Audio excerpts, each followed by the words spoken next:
Olá, eu sou o Marcos Rogério e este é o quarto vídeo da série Conheça a Reforma Administrativa. Em 10 vídeos nós analisaremos os aspectos mais importantes da PEC 32 de 2020, enviada pelo governo federal à Câmara dos Deputados. Se você quiser conhecer o conteúdo dos outros vídeos, acesse o endereço ao final. No vídeo de hoje vamos falar sobre o fim do regime jurídico único e sobre a quebra da estabilidade trazida na PEC 32.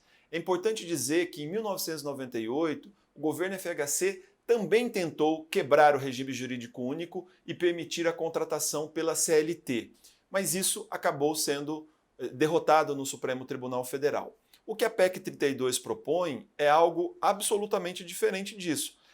Não está sendo proposto a contratação pela CLT. A PEC propõe, na verdade, 4 novos vínculos jurídicos. O primeiro é o chamado cargo típico de Estado, reservado para aquelas profissões que só existem no Estado, no governo. Não existe o correspondente na iniciativa privada. Então, delegado ou carreiras policiais, por exemplo. Você tem carreiras da diplomacia, carreiras de fiscalização. Esses são os chamados cargos típicos, porque são típicos, só existem no Estado, não tem um correspondente na iniciativa privada. Esses cargos típicos serão atingidos pela reforma também, mas o impacto é bem diferente. O que muda para eles é que, ao invés de prestar o concurso e tomar posse no cargo, agora haverá o concurso, que será a primeira etapa, e depois haverá o chamado vínculo de experiência. A pessoa tem que permanecer 2 anos nesse vínculo de experiência e ao final desse período, aí vai sair o resultado do concurso, os melhores serão aprovados e quem não atingir os objetivos não tomarão posse. Este cargo típico de Estado, como eu disse, o impacto da reforma é basicamente esse, porque ele garante ainda a posse em um cargo com estabilidade, não é possível haver nenhuma medida de redução de jornada e de salário para esse cargo, e ao final da vida se aposenta com aposentadoria própria de servidor público. Então, esse é o primeiro vínculo. O segundo vínculo é o chamado cargo por prazo indeterminado.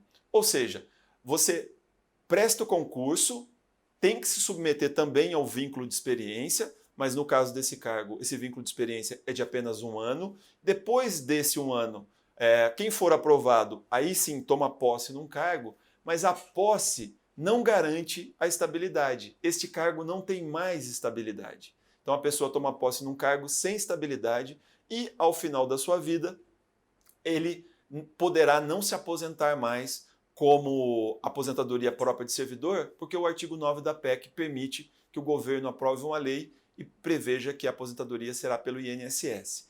Mas além de perder a estabilidade e perder a aposentadoria própria de servidor, a PEC diz que muitas gatilhos e vedações poderão ser aplicadas a esse tipo de cargo. Por exemplo, eles serão suscetíveis também à redução de jornada e à redução de salário. E mais, como não tem mais estabilidade, se as contas do governo estiverem no vermelho, o governo poderá demitir essas pessoas, já que elas não têm mais estabilidade. Então, para os cargos por prazo indeterminado, perde-se a estabilidade, permite-se a redução de jornada e salário e pede-se a própria aposentadoria de servidor. Poderão ser aposentados pelo INSS. Mas, Marcos, quem serão essas pessoas? E aqui, pessoal, está basicamente 90 e tantos % dos servidores públicos brasileiros. Estão os professores e professoras, os profissionais de saúde, os profissionais da cultura, da assistência e todos os profissionais administrativos do governo municipal, estadual, distrital e federal. Ou seja, os setores médios e pequenos do serviço público serão duramente atingidos por essas mudanças da PEC. Tem um terceiro vínculo trazido pela PEC, que é o chamado vínculo por prazo determinado ou temporário. Então, hoje já existe a contratação temporária, mas ela se aplica a situações muito específicas, em situações de calamidade, ou para fazer um censo do IBGE, por exemplo, que o prazo é de duração muito pequeno. A PEC traz mudanças permitindo a contratação de temporários para muitas situações. Inclusive, por exemplo, se os servidores saírem em greve para reivindicar salário, poderá ter contratação temporária. Poderá ter contratação temporária para situações tão distintas que, ao fim e ao cabo, os especialistas estão entendendo que o governo não vai mais fazer concurso público e vai substituir por cargos temporários. Esses cargos temporários não têm nenhuma garantia. Você é contratado por um período de tempo e depois poderá ser demitido como qualquer trabalhador da iniciativa privada.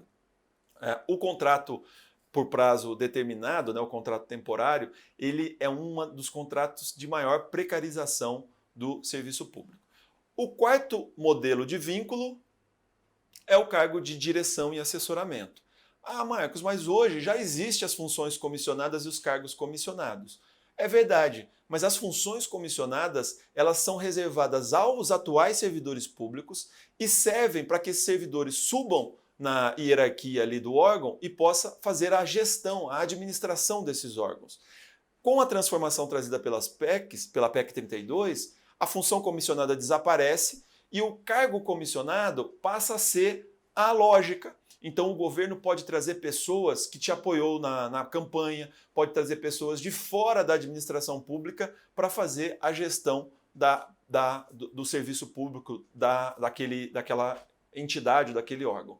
Isso é grave. Primeiro porque permite uma interferência política muito grande em trabalhos que muitas vezes deve ser técnico.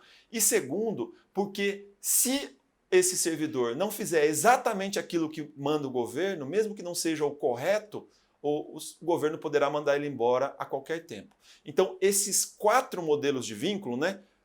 Cargo típico de Estado, prazo indeterminado, contrato temporário e livre assessoramento e direção, esses 4 modelos de vínculo, ao invés de melhorar a relação do Estado com o povo na prestação de serviço, na verdade cria muitas instabilidades e inseguranças.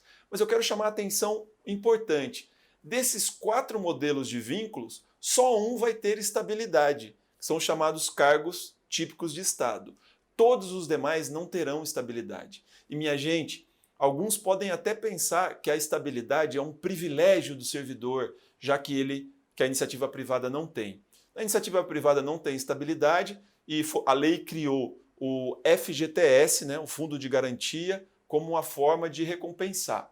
Mas isso não está sendo criado pela PEC. Você perde a estabilidade pura e simplesmente. Mas a estabilidade, ela nasce no Brasil em 1915 exatamente para proibir que um governo ganhasse uma eleição, mandasse todo mundo embora, nomeasse novas pessoas e essas pessoas não conheciam a própria dinâmica do serviço público. Então, foi sendo criado as leis para a estabilidade como uma forma de garantir a continuidade e também a profissionalização do serviço público. Logo depois da estabilidade, a Constituição de 1934 introduziu o concurso público. Então, o concurso público garante o mérito, garante a qualidade de quem vai ingressar na administração pública. E a estabilidade garante que esse servidor terá uma certa autonomia, mas, acima de tudo, não deverá cumprir ordens ilegais ou ordens que não sejam corretas. É claro que nós temos problemas, né? Ninguém está dizendo que o serviço público brasileiro funciona às mil maravilhas, mas toda agenda de mudança ela precisa mudar para melhor e não retroceder ao que o Brasil era antes de 1915. A estabilidade ela é uma garantia para o servidor e para a população de continuidade do serviço público e, sobretudo, de profissionalização do serviço público. Este modelo não foi testado em outros países para dizer que funciona, está sendo experimentado no Brasil e, por isso, é fundamental que você se informe, que você participe das discussões, que você se mobilize, porque este tema vai mudar completamente o Estado brasileiro e a prestação de serviço público. E esse tema, por essas mudanças, é muito sério para ficar nas mãos apenas dos políticos. É fundamental que você também participe desse debate.